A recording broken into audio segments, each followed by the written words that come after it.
Olá! Na aula de hoje nós vamos tratar do processo administrativo no Código de Trânsito Brasileiro.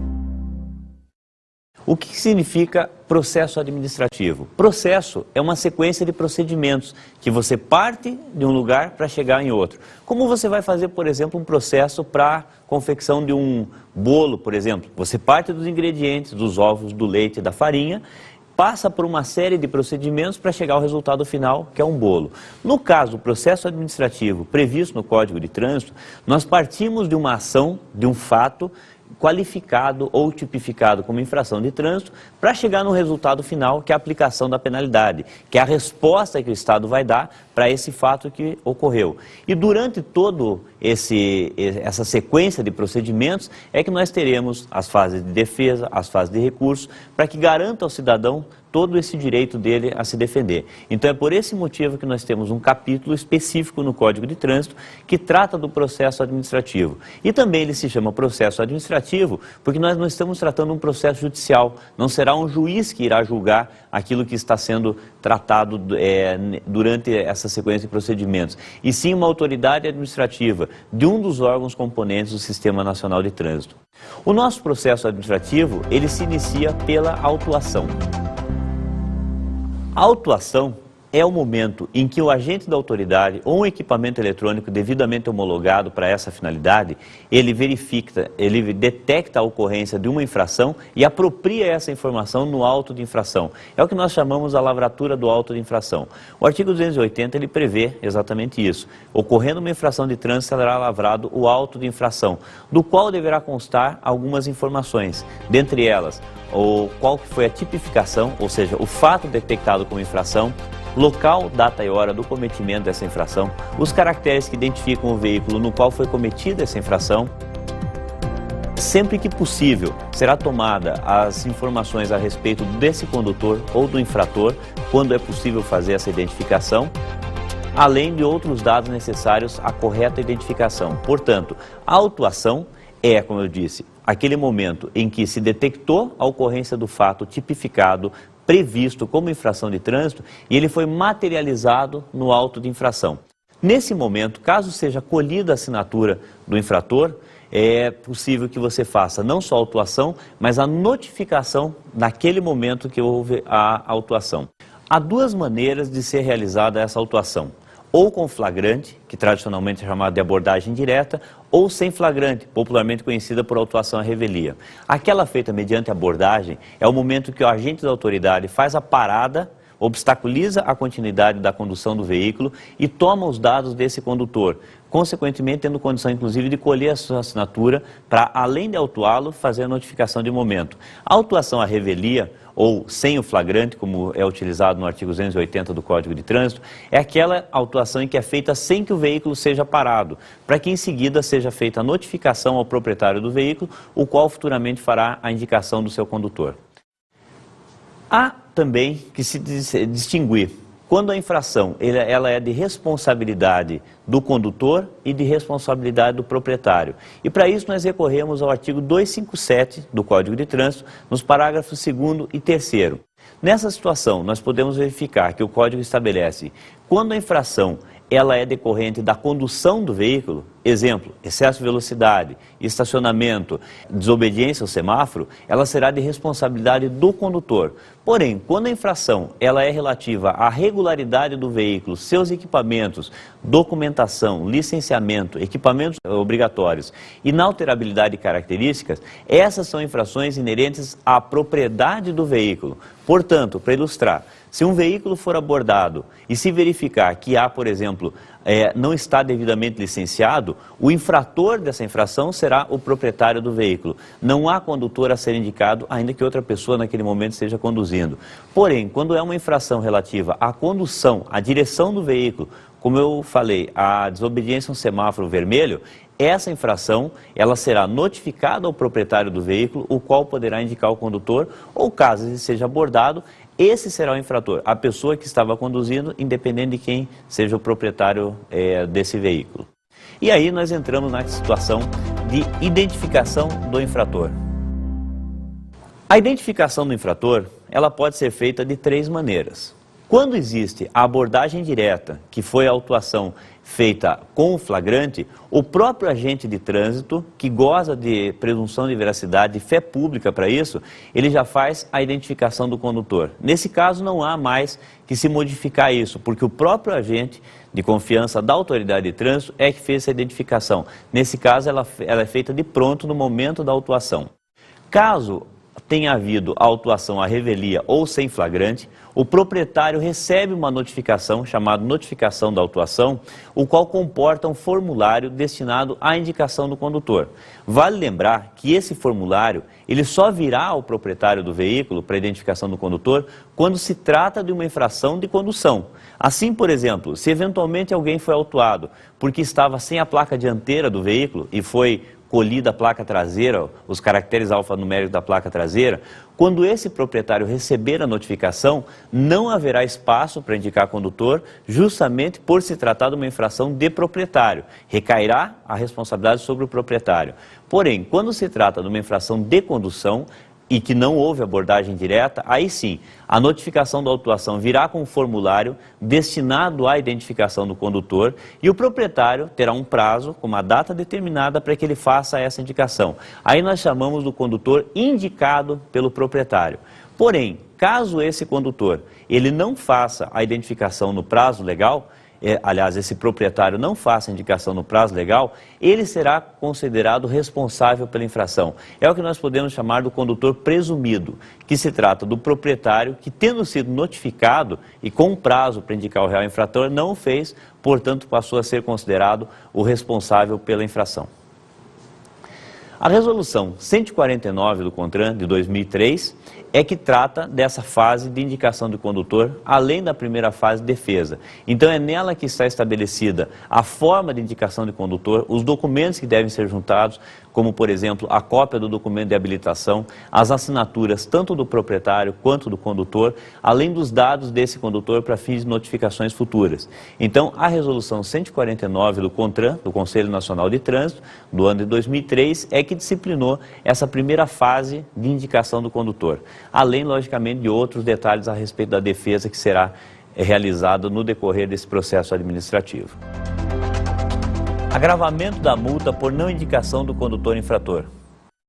Indicação do condutor é um procedimento que deve ser realizado pelo proprietário do veículo quando ele recebe a notificação da autuação e deverá indicar quem estava conduzindo, como eu já expliquei, em infrações de responsabilidade do condutor.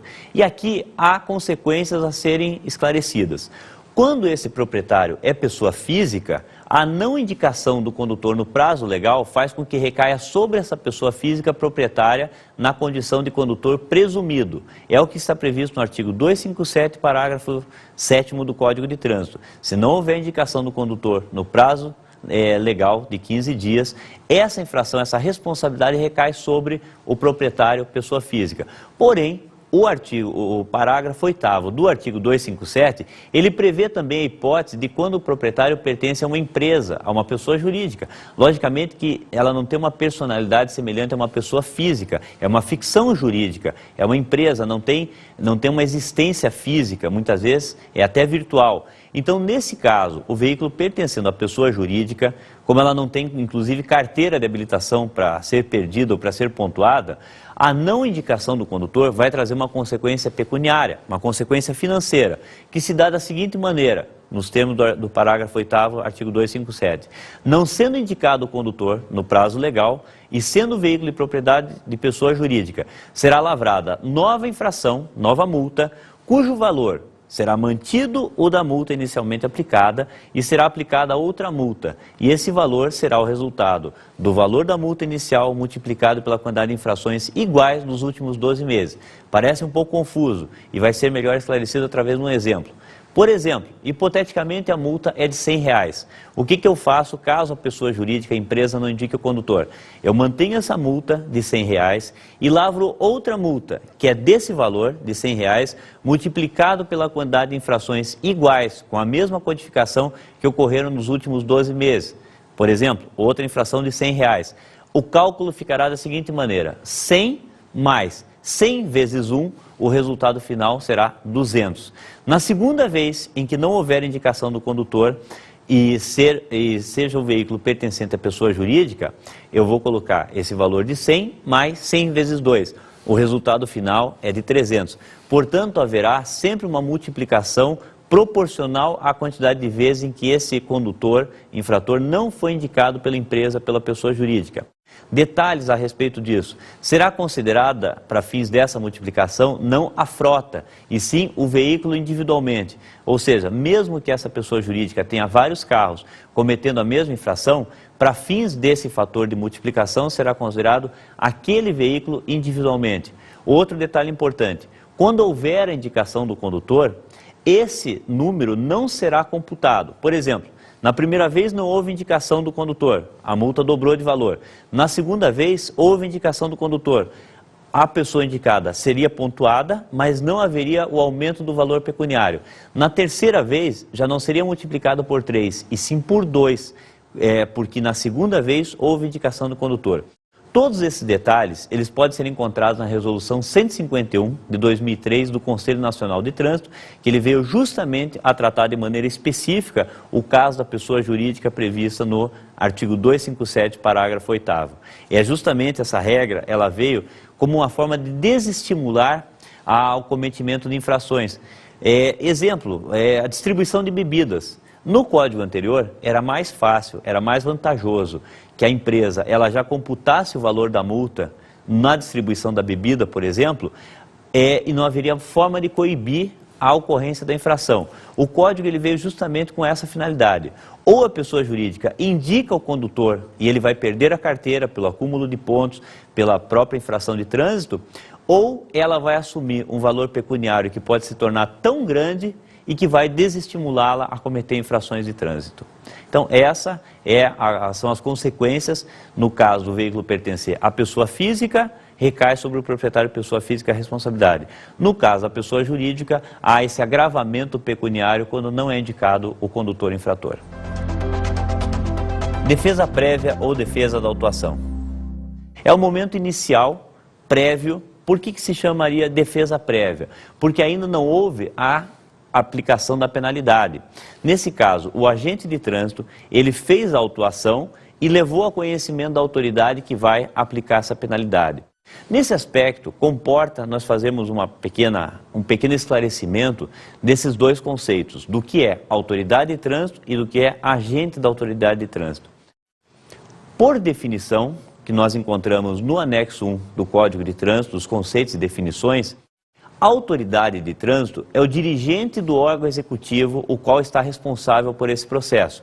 Por exemplo, o diretor do Detran é uma autoridade de trânsito, o diretor do órgão rodoviário DR, por exemplo, é uma autoridade de trânsito, o diretor do órgão municipal, exemplo, a CET em São Paulo, é uma autoridade de trânsito. Então, cada uma dessas figuras dirigentes do órgão executivo é autoridade de trânsito. E é ele que será o responsável pela aplicação da penalidade.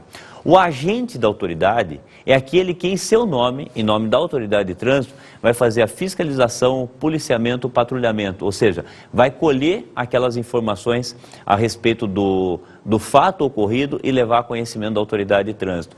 Portanto, é importante deixar bem claro, popularmente falando, o guarda não multa, ele autua. Quem multa, que é uma penalidade, vai ser a autoridade de trânsito. O agente de trânsito, popularmente o guarda, ele promove a autuação, que é justamente essa primeira fase, faz a lavratura do auto de infração e encaminha à autoridade de trânsito. E é nessa fase que se dá a defesa prévia. Portanto, a defesa prévia, ela justamente, como eu havia falado, ela tem essa denominação porque ela ocorre antes da aplicação da penalidade. Ela será avaliada, ela será apresentada para a autoridade de trânsito antes da aplicação da penalidade. Por esse motivo também, que ela passou a ser chamada, na resolução 149 do CONTRAN, de defesa da autuação, justamente porque houve autuação promovida pelo agente de trânsito, o agente da autoridade, que levou a conhecimento da autoridade de trânsito essa autuação. E esse suposto infrator, o condutor ou o proprietário, estará se defendendo da autuação recebida. Por esse motivo, não é incorreto eu chamar de defesa prévia, porque ela se dá antes da aplicação da penalidade. Assim como legalmente hoje ela é chamada pela Resolução 149 de defesa da autuação, porque nessa primeira fase, nessa fase preliminar, eu estou me defendendo da autuação que foi realizada pelo agente da autoridade perante a autoridade de trânsito que poderá ou não aplicar essa penalidade. Da defesa prévia ou da defesa da autuação, a autoridade poderá tomar os seguintes procedimentos: ou acatar essa argumentação e, consequentemente, o processo não vai adiante, ele é cancelado.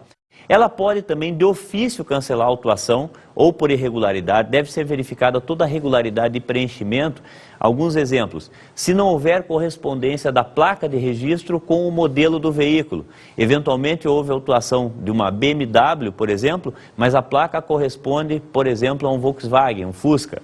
Então não há correspondência, há irregularidade nessa autuação. A autoridade de trânsito pode, de ofício, independente de qualquer pedido, já cancelar.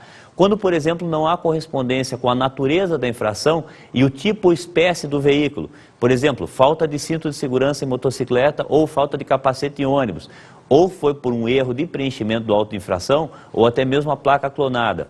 São situações que a própria autoridade de trânsito, no momento do cadastramento do auto, já pode cancelar. Não ocorrendo isso, a pessoa tendo o direito de ter feito a defesa prévia, ou ela será acatada e o processo se encerra, ou por não tê-la realizado, não ter feito, ter ficado inerte esse proprietário ou condutor, ela tende a que seja aplicada a penalidade, que é a próxima fase.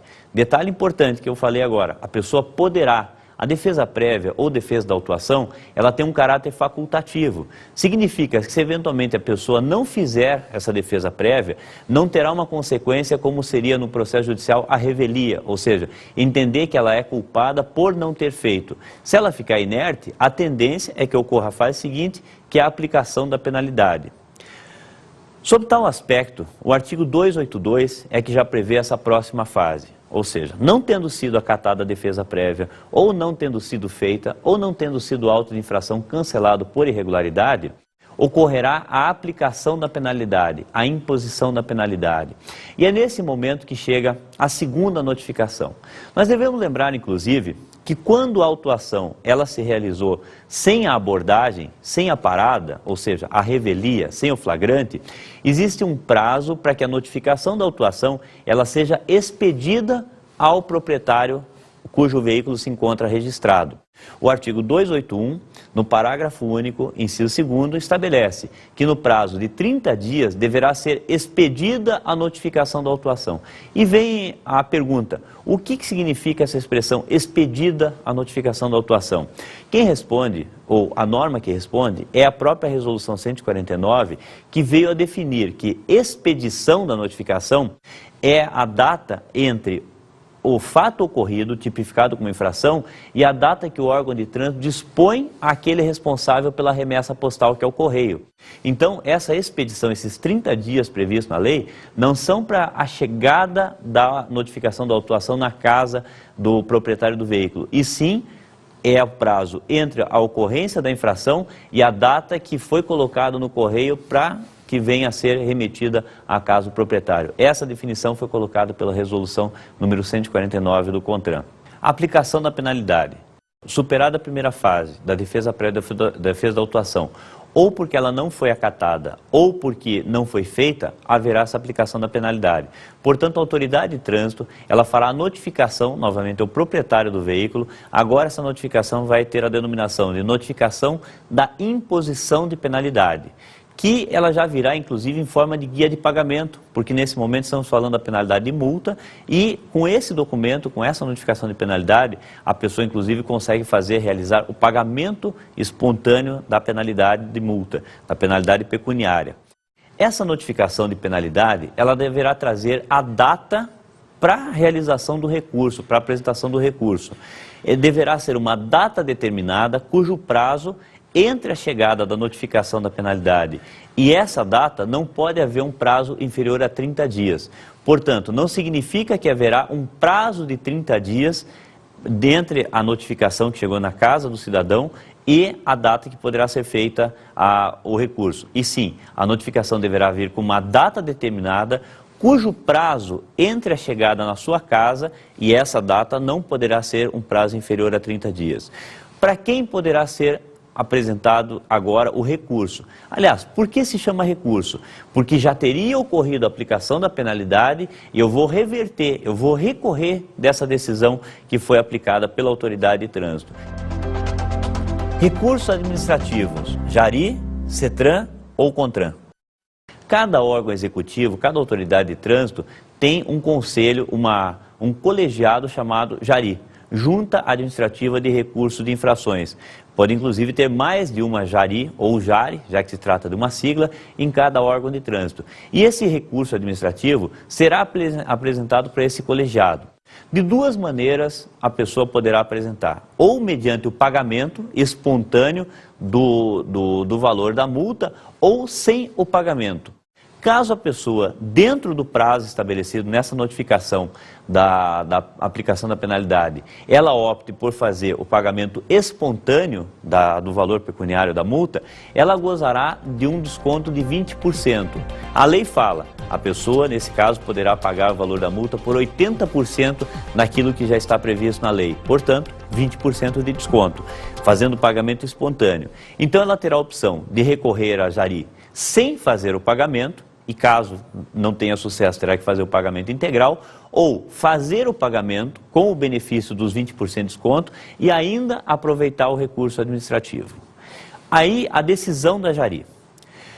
A decisão da Jari, ela logicamente vai se inclinar em um desses dois sentidos, ou favorável ao usuário, ao cidadão que está recorrendo, ou contrário ao seu interesse. Então ele poderá ser deferido, o pedido dele, o recurso dele poderá ser deferido ou indeferido. O fato dele ter sucesso nesse recurso administrativo, ou seja, ter o seu pedido acolhido, não significa que ele está 100% tranquilo, que acabou o processo, porque a autoridade de trânsito, ela poderá, isso está previsto no artigo 288 do Código de Trânsito, ela poderá recorrer contra a decisão da Jari. Aquela autoridade de trânsito, aquele dirigente do órgão executivo que aplicou inicialmente a penalidade e teve essa decisão revertida pela Jari, ela poderá recorrer à última instância, que nós veremos em seguida, para que a penalidade volte a ser mantida, ela volte a ser aplicada contra o recorrente. Porém, caso a pessoa não tenha tido sucesso no recurso à Jari, ou seja, ela apresentou o recurso à Junta Administrativa de Recursos e Infrações e o seu pedido foi indeferido, ela poderá recorrer à última instância que nós veremos em seguida. O artigo 288 do Código de Trânsito prevê que para essa última instância deverá forçosamente ser recolhido o valor pecuniário, ou seja, para que seja apresentado o recurso à última instância, além de obedecido o prazo, para que não seja considerado intempestivo, deverá também ser recolhido o valor pecuniário da multa. Porém, muito recentemente, no mês de novembro do ano de 2009, houve uma decisão do Supremo Tribunal Federal que culminou numa súmula de número 21, uma súmula vinculante, e nós sabemos que a súmula vinculante, por determinação constitucional, ela se torna como se fosse uma lei. Essa súmula vinculante número 21 do Supremo Tribunal Federal, ela estabeleceu que é inconstitucional a exigência prévia de qualquer valor ou depósito para que você faça recursos administrativos. Consequentemente, o artigo 288, hoje ele se encontra prejudicado na exigência em relação à exigência do pagamento para recurso à última instância. Inclusive, o CONTRAN já notificou todos os órgãos de trânsito do país para que venham a obedecer essa determinação do Supremo Tribunal Federal. Portanto, atualmente, não pela lei, não pelo Código de Trânsito, e sim pela súmula vinculante número 21 do Supremo Tribunal Federal, para recorrer à última instância, não é necessário, não é mais obrigatório o recolhimento do valor pecuniário da multa. E qual será essa última instância? Essa última instância, quando se tratar de órgão estadual ou municipal, por exemplo, o órgão rodoviário, DR, DINFRA ou DAER, por exemplo, no Rio Grande do Sul, ou se tratar do DETRAN, que é o órgão estadual executivo, ou qualquer órgão municipal, por exemplo, a URBS em Curitiba, a CET em São Paulo, a BH Trans em Belo Horizonte, a última instância recursal será o CETRAN, que é o Conselho Estadual de Trânsito, que é formado, inclusive, integrado pelos órgãos estaduais e municipais, além de outros componentes da sociedade. Então, nesse caso, não haverá qualquer outro recurso depois do Conselho Estadual de Trânsito. Lembrando e reforçando, quando se tratar de órgão municipal ou estadual, a última instância será o CETRAN, o Conselho Estadual de Trânsito. Caso essa infração tenha se dado no Distrito Federal, de maneira especial, o CETRAN do Distrito Federal, ele se chama CONTRANDIF, apenas muda a denominação, mas a finalidade é a mesma, uma vez que o Distrito Federal não tem o órgão municipal e nem estadual, tem o órgão distrital. Então lá eu tenho o DETRAN do Distrito Federal e a última instância será o CONTRANDIF, que é o Conselho de Trânsito do Distrito Federal, seria, popularmente falando, o CETRAN do Distrito Federal. Esse, como eu falei, são os casos de órgãos municipais, estaduais, a excepcionalidade do Distrito Federal, porém, quando se trata de órgão da União, exemplo, Polícia Rodoviária Federal ou o DENIT, que é o Departamento Nacional de Infraestrutura de Transportes, que são os órgãos da União, rodoviários, inclusive, a Polícia Rodoviária como força da segurança pública, competente para fiscalizar e patrulhar as rodovias federais. Caso se trate de infração de natureza gravíssima desses órgãos da União, a última instância será o CONTRAN, o Conselho Nacional de Trânsito. Apenas quando se trata de infração de natureza gravíssima ou que seja prevista a suspensão da carteira por mais de 6 meses ou cassação da carteira. Nesse caso, como eu falei, sendo o órgão da União, DENIT ou Polícia Rodoviária Federal, a última instância será o CONTRAN. Porém, não sendo esse caso de natureza gravíssima infração do órgão federal, sendo de outra natureza, leve, média ou até mesmo grave, o recurso ele será apresentado perante um colegiado formado pelo coordenador da Jari. Sempre que você tem mais de uma Jari no órgão de trânsito, é necessário que haja um coordenador. Portanto, pressupondo que haja 2 Jari no órgão da União, esse colegiado ele será formado pelo coordenador da Jari, pelo presidente da junta que julgou esse recurso e por mais um presidente de junta, formando, como eu falei, esse colegiado. Mas o código também prevê a hipótese que haja apenas uma Jari. E nesse caso fica até estranho, porque a lei fala, nesse caso da existência de apenas uma Jari no órgão da União, PRF ou o DENIT, o recurso será julgado por seus próprios membros. Estranho, eu falei, porque a última instância ela assumiria uma condição de praticamente de revisão ou de reconsideração. Ela seria julgada novamente pelos mesmos membros que já haviam julgado na Jari, justamente por haver apenas uma. Como eu falei, esse caso ocorre quando não se tratar em órgão da União de infração gravíssima ou que preveja a suspensão do direito de dirigir por mais 6 meses ou cassação da carteira. Então, aí que é formado esse colegiado. Essas foram todas as instâncias recursais que tratam da multa, lembrando também, reforçando que esse processo, ele se deu perante a autoridade com circunscrição, com responsabilidade sobre aquela via. Então, portanto, se essa infração foi cometida numa via de outro município, de outro estado, não aquele que eu resido, será perante aquela autoridade que terá corrido esse processo administrativo. Essa foi a nossa aula a respeito do processo administrativo no Código de Trânsito. E como eu falei no início, vocês perceberam que nós partimos de um fato tipificado, previsto como infração de trânsito, passamos por várias fases que garantiram ao cidadão ou ao recorrente a sua defesa, até chegar ao final do processo. E que não tendo sido acatado nenhuma dessas fases, não tendo tido sucesso em nenhuma dessas fases recursais, a consequência será a aplicação de uma penalidade, a qual vai merecer uma aula própria a respeito das penalidades. Então, como eu falei, esse foi o processo administrativo previsto no Código de Trânsito, com a finalidade de aplicar a penalidade decorrente de um fato, de um ato tipificado como infração de trânsito.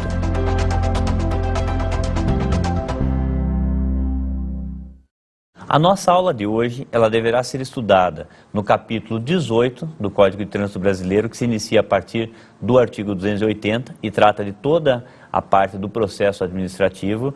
Deverá também serem vistas as resoluções 149 de 2003, que tratam da fase de indicação de condutor e também da defesa prévia ou defesa da autuação, que é a primeira fase do processo administrativo. A resolução 151 de 2003, que trata do caso específico da pessoa jurídica pela não indicação do condutor, bem como deverá ser visto o artigo 257 e todos os seus parágrafos, que trata justamente, além da indicação do condutor, que nós já mencionamos, também a responsabilidade a quem pertence conforme a natureza da infração.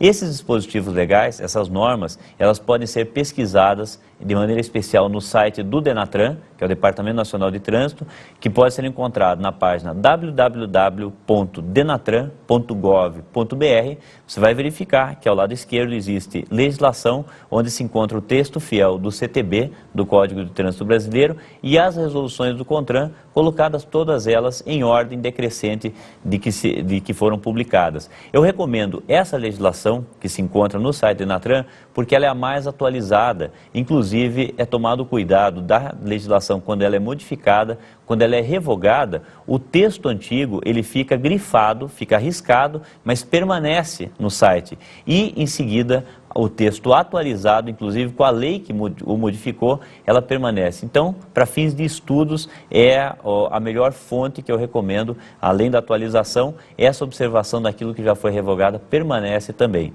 Meus alunos, bons estudos para todos.